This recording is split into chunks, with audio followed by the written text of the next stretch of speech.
Hello, how are you? Hello. Nice to meet you. Yeah. Okay, so as I told you earlier, we're going to be conducting an interview today, Sure. basically on how, basically on the importance of communication in your profession specifically. So I'm Yazzie. I'm currently doing a Bachelor of Nursing at QUT. So do you want to just tell us a little bit about yourself, like what profession you're doing, how long you've done it for, that kind of stuff? Yeah. So I'm a medical professional and I Yeah. work in the specialty of rehabilitation, and so that's I look after patients who need to gain independence again Yeah. due to their various medical illnesses. Awesome, cool. And how long have you been doing that for? 4 years. 4 years? Do you enjoy it? Yes, I do. Yeah.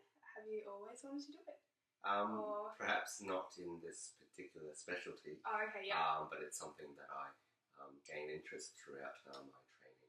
Okay, so you weren't expecting to really go into that specific profession, but you just ended up doing it because you found out that you liked it. Yeah. Okay, cool. Okay, so let's get into this. So basically, in your profession, what would you say the importance of communication is? Like, how do you think it benefits, like, the way you communicate with patients or co-workers in a positive or a negative way?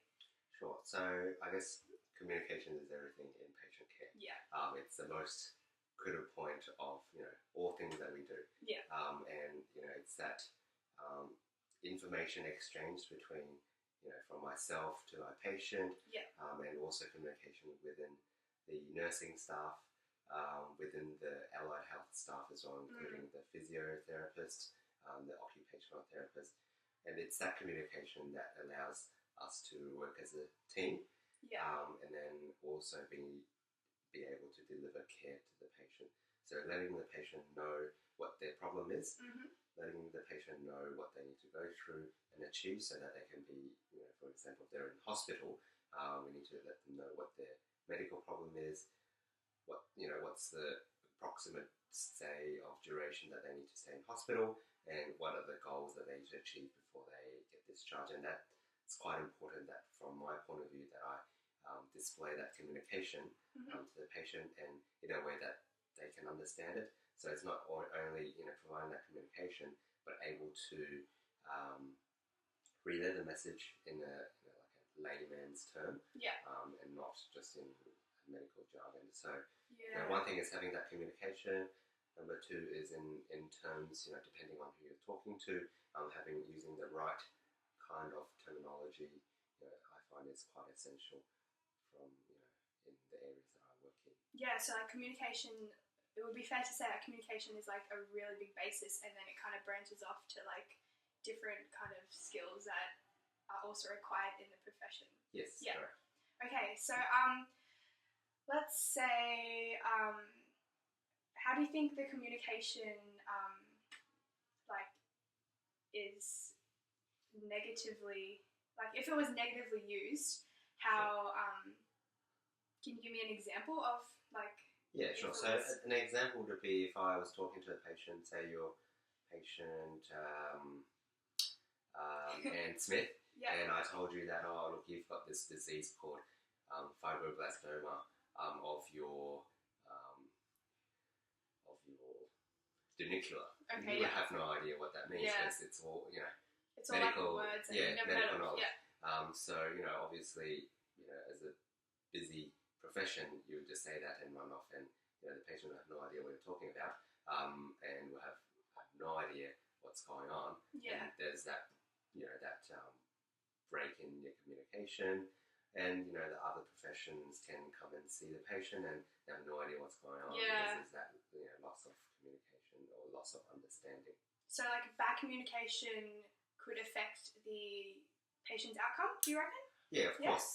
If the patient doesn't know what they're doing and if they have no idea what's going on, they're kind of at loss. Obviously, most patients will ask questions about it, but it's not good form to put patients in that position.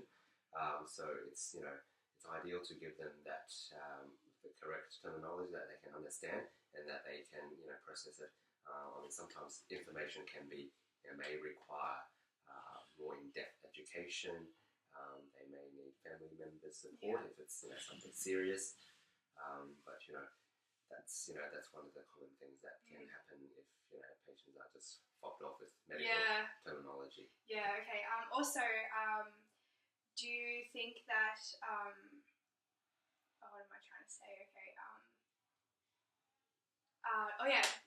Like verbal and non-verbal communication.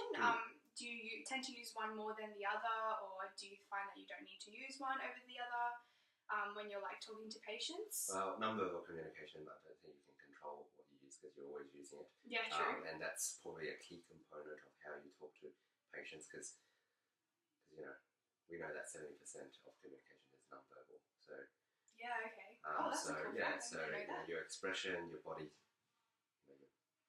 language. Yeah.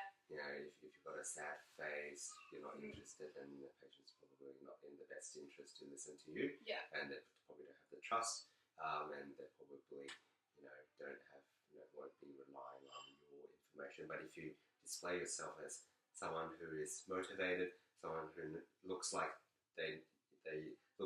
knows what you're doing, and have a positive attitude, then obviously whatever you say, then they'll like they'll like it by looking at first impression.